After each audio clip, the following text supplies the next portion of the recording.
Education ഇൻസ്റ്റിറ്റ്യൂഷൻസിൽ അതല്ലെങ്കിൽ ഓൺലൈനായിട്ട് admission എടുക്കുന്ന സമയത്ത് നമ്മൾ അഡ്മിഷന് വേണ്ടി എൻക്വയറിക്ക് പോകുന്ന സമയത്ത് മാനുവലി ചെയ്യുന്ന കുറേ ആക്ടിവിറ്റികൾ നമ്മൾ നോട്ട് ചെയ്തിട്ടുണ്ട്. ഇതിനെ ഒരു സോഫ്റ്റ്വെയറോ അല്ലെങ്കിൽ CRM പ്ലാറ്റ്ഫോമോ ഒക്കെ വെച്ചിട്ട് സിമ്പിളായിട്ട് ഹാൻഡിൽ ചെയ്യാൻ വേണ്ടി സാധിക്കും.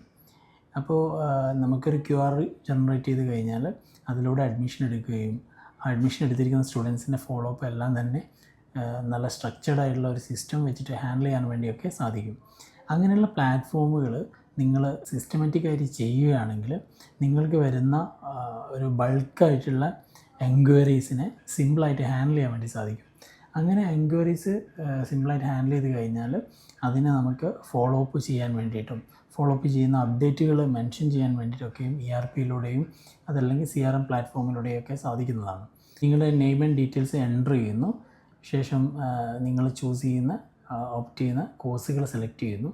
അതിനുശേഷം സബ്മിറ്റ് ചെയ്ത് കഴിഞ്ഞാൽ നിങ്ങൾക്ക് കറക്റ്റായുള്ള ഫോളോ അപ്പ് ആ ഇൻസ്റ്റിറ്റ്യൂഷൻ്റെ ഭാഗത്തുനിന്ന് വരുന്നു.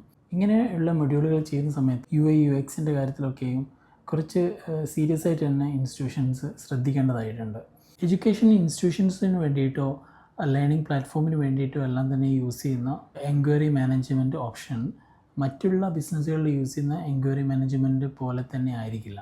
ഇത്തരത്തിലുള്ള ചേഞ്ചുകൾ റിക്വയർഡ് ആണെങ്കിൽ ആ തരത്തിലായിരിക്കണം ഇത് ഡെവലപ്പ് ചെയ്യേണ്ടത്. അങ്ങനെയുള്ള പ്ലാറ്റ്ഫോമുകളിലേക്ക് ചെയ്യുകയും നിങ്ങളുടെ ബിസിനസ്സിനെ നല്ല ലെവലിലേക്ക് ഗ്രോ ചെയ്യാൻ വേണ്ടിയിട്ടും നെക്സ്റ്റ് അക്കാദമിക്കിലേക്ക് സാധിക്കട്ടെ എന്ന് ആശംസിക്കുകയാണ്.